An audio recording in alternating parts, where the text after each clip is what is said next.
এখান থেকে বোঝা যায় যে আল্লাহ তাবারক ওয়া তাআলা তিনি যা নির্দেশ দিয়েছেন, তিনি যা হুকুম করেছেন, তিনি যা আদেশ করেছেন, তিনি যা নিষেধ করেছেন, তার অপর নাম হচ্ছে ইসলাম।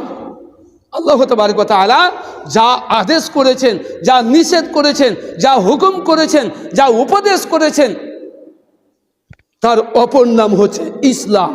আল্লাহ তাবারক ওয়া তাআলা তিনি অন্য জায়গায় বলছেন, ওমাই ইয়াবতাগি গায়রাল ইসলামি দীনান ফালা ইউকবালা মিন ওয়া হুয়া ফিল আখিরাতি মিনাল খাসিরিন। আল্লাহ তাবারক ওয়া তাআলা বলছেন, ওমাই ইয়াবতাগি গায়রাল ইসলামি দীনান, ইসলাম ব্যতীত, আল্লাহর উপাসনা ব্যতীত, আল্লাহর ইবাদত ব্যতীত যারা অন্যের ইবাদত করে, যারা অন্যের সামনে মাথা নোয়ায়, যারা অন্যের সামনে মাথাকে নত করে দেয়, যারা অন্যের সামনে মাথা ঝুঁকিয়ে দেয়, ওমাই ইয়াবতাগি গায়রাল ইসলামি দীনান ফালা ইউকবালা মিন, তার থেকে আমি আল্লাহ তাবারক ওয়া তাআলা একটিও শব্দ, একটিও ইবাদত কবুল হবে না, হবে না, হবে না। এই কথা কে বললেন? মহান আল্লাহ পাক রব্বুল আলামিন বললেন।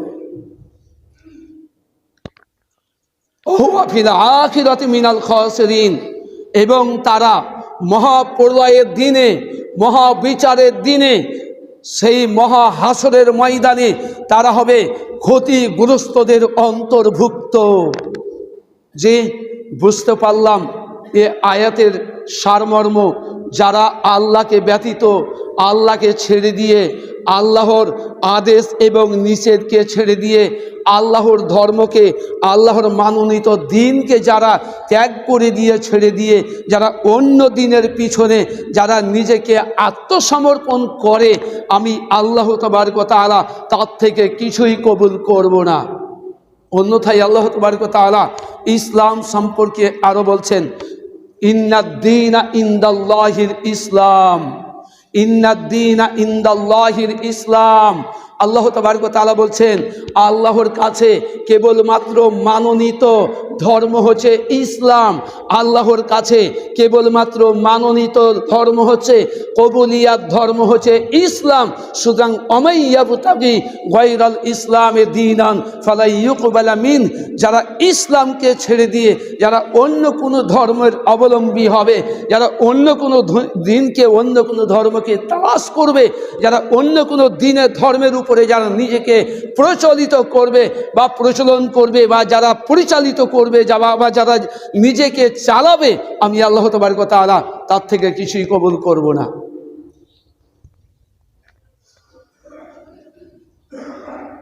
দিন কি জিনিস?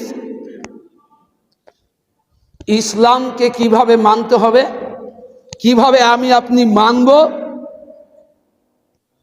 কোন বিষয়গুলো মানলে আমার ইসলামকে মানা হবে, কোন জিনিসগুলো আমার মধ্যে থাকলে, কোন নিদর্শনগুলো আমার আপনার মধ্যে থাকলে ইসলামকে মানা হবে, কোন বিষয়টা আমার আপনার মধ্যে থাকলে আমি জানবো যে আপনার কাছে ইসলাম আছে, আমার কাছে ইসলাম আছে।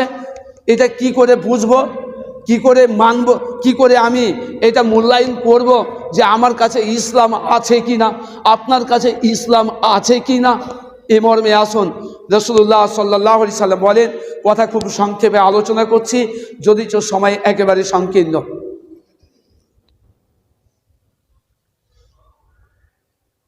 عن أبي هريرة رضي الله تعالى عنه قال قال رسول الله صلى الله عليه وسلم بني الإسلام على خمس شهادة أن لا إله إلا الله وأن محمدا عبده ورسوله وإقام الصلاة وإيتاء الزكاة والحج والصوم رمضان। আল্লাহ তাবারক ওয়া তাআলা রাসূল সাল্লাল্লাহু আলাইহি সাল্লাম বলেন, হযরত আবু হুরায়রা রাদিয়াল্লাহু তাআলা আনহু বর্ণনা করছেন, নবী মুহাম্মদ রাসূলুল্লাহ সাল্লাল্লাহু আলাইহি সাল্লাম বলেন, বুনিয়াল ইসলামু আলা খামস শাহাদাতু আল্লা ইলাহা ইল্লাল্লাহ। যদি ইসলামকে মানতে হয়, যদি আমার মধ্যে আপনার মধ্যে ইসলামকে অবশিষ্ট রাখতে হয়, যদি আমি আপনি খুঁজি যে আপনার কাছে ইসলাম আছে কিনা, তো আপনার কাছে আমি 5টা জিনিস দেখব, আপনি আমার কাছে 5টা জিনিস দেখবেন। 5টা জিনিস যদি আপনার মধ্যে থাকে, তাহলে আপনার কাছে জানতে হবে যে ইসলাম আছে, ইসলাম আছে। আর যদি আপনার কাছে এই 5টি জিনিসের মধ্যে না থাকে, তাহলে জানতে হবে যে আপনার কাছে ইসলাম নেই। এক বুনিয়াল ইসলাম আলা খামস শাহাদাতু আল্লা ইলাহা ইল্লাল্লাহ। এক, ইসলাম আপনার কাছে আছে কিনা তার প্রমাণ হচ্ছে এক, শাহাদাতু আল্লা ইলাহা ইল্লাল্লাহ। আপনাকে সাক্ষ্য দিতে হবে, আপনাকে প্রমাণ করতে হবে, আপনাকে অন্তরে অন্তঃস্থল থেকে বিশ্বাসের সাথে এই কথাই আপনাকে সাক্ষী দিতে হবে। অন্তরে অন্তঃস্থল থেকে আপনাকে বলতে হবে আশহাদু আল্লা ইলাহা ইল্লাল্লাহ, আমি সাক্ষ্য দিতেছি, আমি প্রমাণ করতেছি, আমি বলছি, আমি অন্তরে অন্তঃস্থল থেকে বলছি আল্লাহ ব্যতীত আমার কোনো মাবুদ নেই। যা কিছু হয় আল্লাহ দ্বারা হয়, যা কিছু হয় আল্লাহ দ্বারা হয়, আল্লাহ ছাড়া হয় না। এই মর্মে আমি একটিও শব্দ বিশ্বাস করি না, করি না, করি না। এক হচ্ছে শাহাদাতু আল্লা ইলাহা ইল্লাল্লাহ, আমি সাক্ষ্য দিচ্ছি যে আল্লাহ ব্যতীত আমার কোনো মাবুদ নেই, আমার কোনো স্রষ্টা নেই, আমার কোনো প্রভু নেই, আমার কোনো সৃষ্টিকর্তা নেই। এই কথার আপনাকে অন্তরে অন্তঃস্থল থেকে সাক্ষ্য দিতে হবে। এই কথা যখনই আপনি সাক্ষ্য দিবেন পৃথিবীর সমস্ত শক্তি আপনার অন্তর থেকে হটে যাবে। একমাত্র শুধুমাত্র আল্লাহর আত্মবিশ্বাস আপনার অন্তরে জায়গা দেবে। যদি আপনার অন্তরে আল্লাহর আত্মবিশ্বাস জায়গা না দেয় তাহলে আপনাকে জানতে হবে যে আপনি আশহাদু আল্লা ইলাহা ইল্লাল্লাহ সাক্ষ্য আপনি দেননি। যদি দিয়েছেন তো ধোঁকাবাজি করেছেন। ওয়া আন্না মুহাম্মাদান আবদুহু ওয়া রাসূলুহু, এবং যা কিছু নির্দেশ এসেছে, যা কিছু আদেশ এবং নিষেধ এসেছে, আমি সাক্ষ্য দিচ্ছি যে শুধুমাত্র একমাত্র নবী মুহাম্মদ রাসূলুল্লাহ সাল্লাল্লাহু আলাইহি সাল্লামের মাধ্যমে। এটা হলো এক নম্বর। এর বিস্তারিত যদি বলতে যাই তাহলে হয়তো সময় পাবো না। সংক্ষেপে, একেবারে খুবই সংক্ষেপে বলার চেষ্টা করছি। দুই, ওয়া ইকামিস সালাহ, সালাত আদায় করতে হবে, সালাত আদায় করতে হবে। যদি আপনার মধ্যে সালাত না থাকে, যদি আপনার মধ্যে নামাজের পাবন্দি না থাকে, নামাজের খুসুসিয়াত না থাকে, নামাজের এহতিয়াম না থাকে, নামাজের পাবন্দি যদি না থাকে, তাহলে আপনার কাছে ইসলাম আছে এই মর্মে আমি বিশ্বাস করি না। আপনার কাছে ইসলাম নেই। এক, তা হচ্ছে কালেমার সাক্ষী। দুই, ওয়া ইকামিস সালাহ, সালাত আদায় করতে হবে। যদি আপনার কাছে সালাত না থাকে তাহলে আপনার কাছে ইসলাম নেই। এটাই চূড়ান্ত, এটাই সঠিক যে আপনার কাছে ইসলাম নেই। দুই, ওয়া ইতাইজ যাকাত, যদি আপনার কাছে সম্পদ থাকে তাহলে আপনাকে যাকাত দিতে হবে। যদি আপনি যাকাত অস্বীকার করেন তাহলে আপনার কাছে জানতে হবে ইসলাম নেই। ওয়াল হজ, আরও বেশি কিছু যদি থাকে তাহলে আপনাকে হজে যেতে হবে, হজ করতে হবে। যদি আপনি হজ অস্বীকার করে দেন তাহলে আপনার কাছে জানতে হবে ইসলাম নেই। ওয়াল হজ্জে ওয়া সাওমি রমাদান, এবং রমজান মাসে আপনাকে সিয়াম পালন করতে হবে। যদি আপনি এই সিয়ামকে যদি ত্যাগ করে দেন, এই সিয়ামকে যদি আপনি পালন না করেন, এই সিয়ামকে যদি অস্বীকার করে দেন তাহলে জানতে হবে আপনার কাছে ইসলাম নেই। বলা বাহুল্য, বলতে চাচ্ছিলাম আপনার কাছে যদি ইসলাম থাকে তাহলে এই পাঁচটা জিনিস আপনাকে মেনে নিতে হবে। পাঁচটা জিনিসের কাছে আপনাকে আত্মসমর্পণ করতে হবে। এই পাঁচটা জিনিসের অপর নাম হচ্ছে ইসলাম। ইসলাম মানে হচ্ছে শান্তি, ইসলাম মানে হচ্ছে জানা, ইসলাম মানে হচ্ছে আত্মসমর্পণ করা।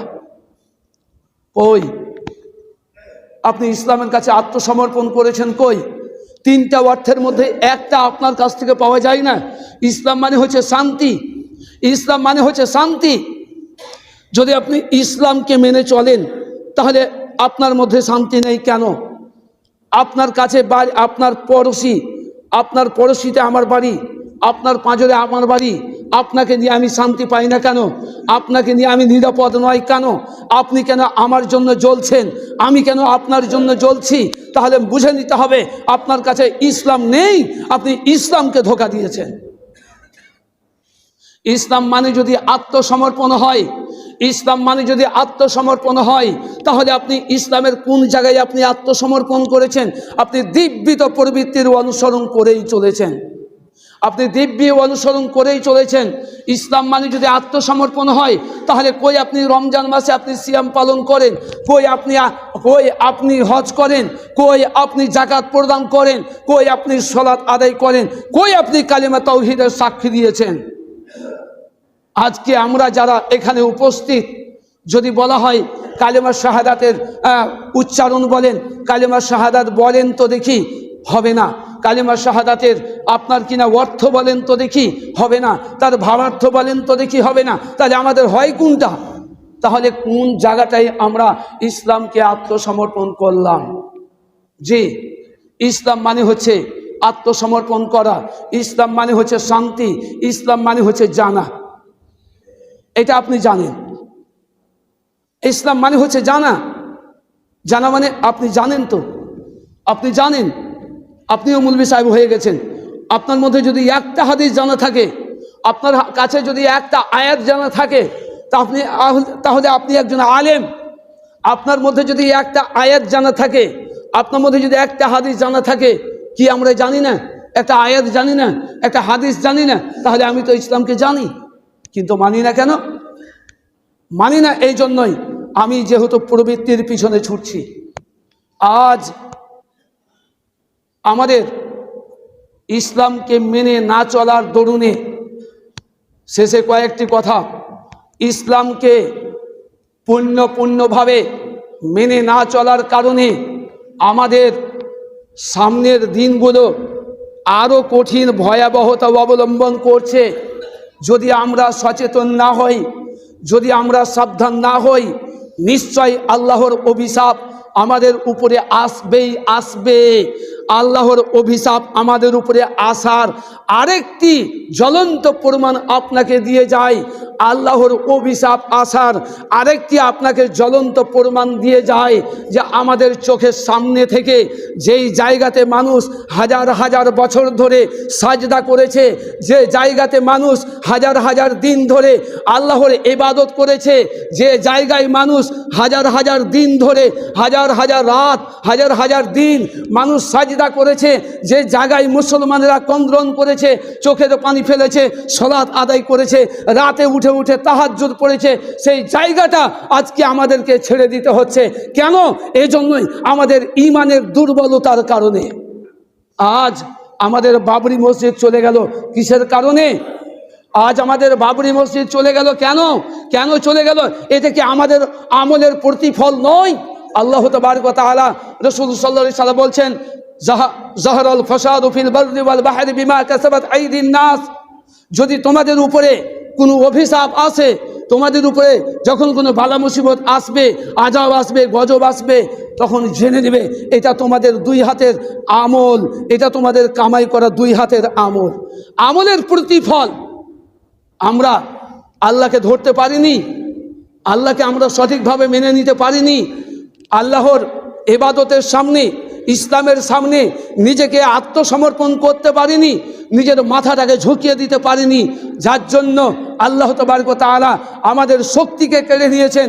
আমাদের শক্তি দুর্বল হয়ে যাওয়ার কারণে, আমাদের শক্তি ছিন্ন হয়ে যাওয়ার কারণে, আল্লাহর অভিশাপ আসার কারণে হাজারো কোটি কোটি মুসলমান থাকার পরেও আজ আমাদেরকে বাবরি মসজিদ ছেড়ে দিতে হলো। আজ সারা ভারত জুড়ে সমস্ত হিন্দু পরিষদ একজোট হয়ে তারা রাম মন্দির নির্মাণ করেছে, রাম মন্দির আপনার কিনা উদ্বোধন করেছে। এটা কি মুসলমানদের কলঙ্ক নয়? এটা কি মুসলমানদের উপরে অত্যাচার নয়? এটা কি মুসলিমদের উপরে অত্যাচার নয়? এটা কি মুসলিমদের উপরে জুলুম করা নয়? নিশ্চয়ই এটা মুসলিমদের উপরে অন্যায় করা হয়েছে, নিশ্চয়ই এটা মুসলিমদের উপরে জুলুম করা হয়েছে। আমরা যেহেতু অত্যাচারিত, আমরা যেহেতু মজলুম, আমরা যেহেতু অত্যাচারিত, যার জন্য আল্লাহর কাছে এই কথা সাক্ষী দিয়ে যাচ্ছি, হে আল্লাহ, আমরা যতদিন পর্যন্ত বেঁচে থাকবো, কিয়ামত পর্যন্ত এই বাবরি মসজিদের দখল, বাবরি মসজিদের দাবি আমরা জিন্দেগিতে কোনোদিন ছেড়ে দেব না।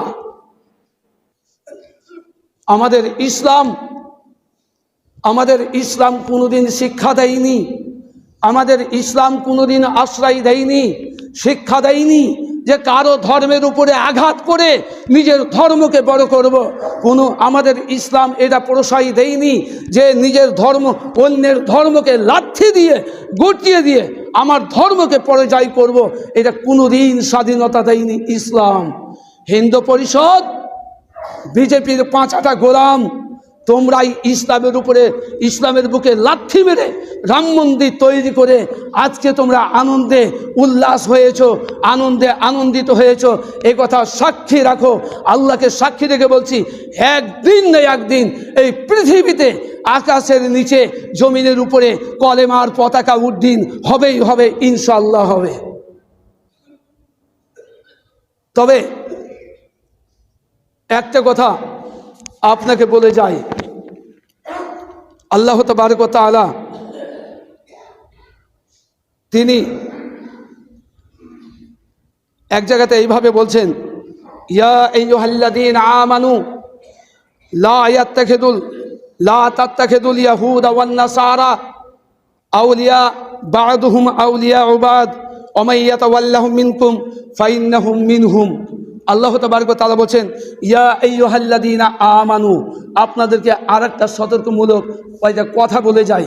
আল্লাহ তাবারক ওয়া তাআলা বলছেন, ইয়া আইয়ুহাল্লাযীনা আমানু, হে বিশ্বাসীগণ, যারা তোমরা আল্লাহর উপরে বিশ্বাস রেখেছো, যারা তোমরা আল্লাহকে এক আল্লাহ বলে স্বীকার করেছো, স্বীকৃতি দিয়েছো, তোমরা শোনো, লা ইয়াত্তাখিদুল ইয়াহুদা ওয়ান নাসারা, খবরদার তোমরা, লা ইয়াত্তাখিদুল ইয়াহুদা ওয়ান নাসারা, খবরদার তোমরা ইহুদিদের সঙ্গে, নাসারাদের সঙ্গে, খ্রিস্টানদের সঙ্গে, বৌদ্ধদের সঙ্গে, হিন্দু পরিষদের সঙ্গে খবরদার তোমরা একে অপরে তোমরা বন্ধু বানাতে যাবে না, বন্ধু তোমরা তৈরি করবে না, তাদের সঙ্গে তোমরা সম্পর্ক রাখবে না, অন্তর থেকে তোমরা তাদের সঙ্গে সম্পর্ক করবে না।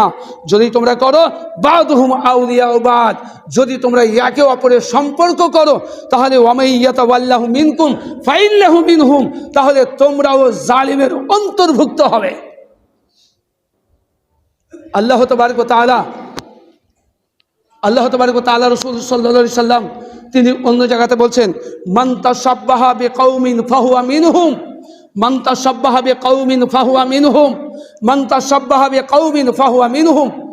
আল্লাহ রাসূল সাল্লাল্লাহু আলাইহি সাল্লাম বলছেন, যেই জাতি, যেই গোষ্ঠী, যেই কওম, যেই ব্যক্তি যেই গোষ্ঠীর অনুসরণ করবে, যেই জাতির অনুসরণ করবে,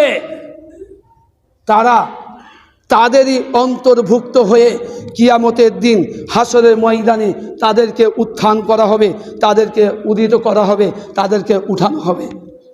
আল্লাহ তাবারক ওয়া তাআলা অন্য জায়গায় বলছেন, লা ইয়াত্তাখিযুল মুমিনুনাল কাফিরিনা আউলিয়া মিন দুনিল মুমিনিন, হে বিশ্বাসীগণ, খবরদার তোমরা ইমানদারকে ছেড়ে দিয়ে, মুসলিমদেরকে ছেড়ে দিয়ে, পরহেজগার ব্যক্তিদেরকে ছেড়ে দিয়ে তোমরা কাফিরের সঙ্গে, বেঈমানের সঙ্গে, ইহুদিদের সঙ্গে, নাসারাদের সঙ্গে খবরদার তোমরা সম্পর্ক বজায় রাখবে না। আজ আমরা আর বিস্তারিত আলোচনার দিকে যেতে পারছি না, কয়েকটি কথা। আজ আমরা অধিকাংশ ইহুদিদের, নাসারাদের, বৌদ্ধদের, হিন্দু পরিষদের সঙ্গে আমরা তালে তাল মিলিয়ে, ঘাড়ে ঘাড় মিলিয়ে, পায়ে পা মিলিয়ে আমরা আজকে বন্ধুত্ব আমরা গড়ে তুলেছি, বন্ধুতালি করি। বন্ধু মানে তাদেরকে বিশ্বাস করা যাবে না, তাদেরকে নিজ বন্ধু বলে, ভাই বলে বিশ্বাস করা যাবে না। কারণ তোমরা যাদেরকে ভাই বলছো তারা তোমাদের জানি দুশ্মন, তোমাদের ফাঁক পেলে, তোমাদের সুযোগ পেলে তোমাদের কলিজায় লাঠি ভরে দেবে। খবরদার, আল্লাহ বলছেন, লা ইয়াত্তাখিযুল মুমিনুনাল কাফিরিনা আউলিয়া মিন দুনিল মুমিনিন। আজ তারই প্রমাণ যাদেরকে তোমরা অন্তরঙ্গ বন্ধু বলে দাবি করছো, যাদেরকে ভাই বলে দাবি করছো, তারাই তোমাদের বুকে লাথি মেরে আজকে হাজার হাজার বছরের ইবাদতখানা আজ আমাদের কাছ থেকে, আমাদের হাত থেকে তারা ছিনিয়ে নিয়েছে। আবার সোশ্যাল মিডিয়ায় আমাদের ঈমান খারাপ করার জন্য, আমাদের আকীদা খারাপ করার জন্য কত রকম কথা ভাসছে, কত রকম কথা আসছে জানেন? গতকালকের ঘটনা কিছু মুসলিম মহিলা বোরখা পরে আপনার কিনা রাম মন্দির দর্শনের জন্য গিয়েছে। রাম মন্দির দর্শনের জন্য গিয়েছে কিছু মহিলা, মুসলিম মহিলা।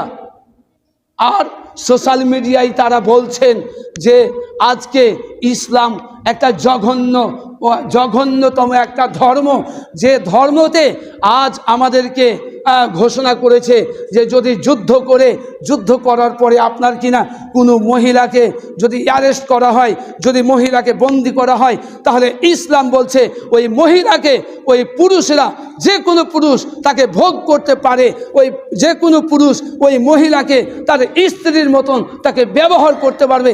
এই রকম জঘন্যতম ধর্ম ইসলাম হতে পারে না। এ কথা এই সোশ্যাল মিডিয়ায় তারা প্রকাশ করছে। শুনুন, একটা কথা বলতে যাচ্ছিলাম, প্রকৃতপক্ষে যারা বোরখা পরে যারা মুসলিম মহিলা সেজে যারা রাম মন্দির দর্শন করতে গিয়ে যারা এই বক্তব্য দিয়েছে, তারা মূলত মুসলিম মহিলা নয়, এরা হচ্ছে হিন্দু পরিষদেরই মহিলা।